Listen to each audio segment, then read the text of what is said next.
Aşağı yukarı 1 yıldır bu atölyedeyiz. Daha önce inşaatlarda boyacılık yapıyorduk, ev boyuyorduk.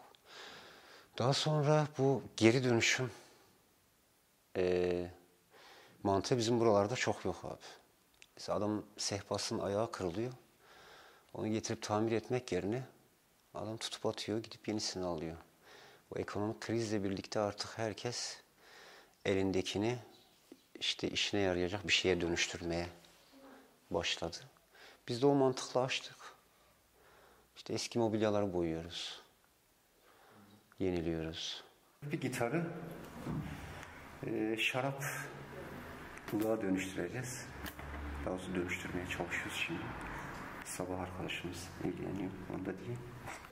Ya odak noktamız bizim artık böyle hani eski mobilyaları yenileyelim. Çünkü insanlar mesela alıyor bir mutfak dolabını evine kuruyor. İşte aşağı yukarı 15-16 yıllık bir dolaptır abi.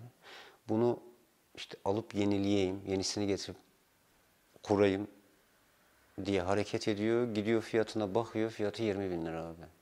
Getiriyor bize işte atıyorum 2500-3000 lira veriyor. Biz onun o dolabını, onun istediği renge, istediği şekle dönüştürüp kendisine teslim ediyoruz.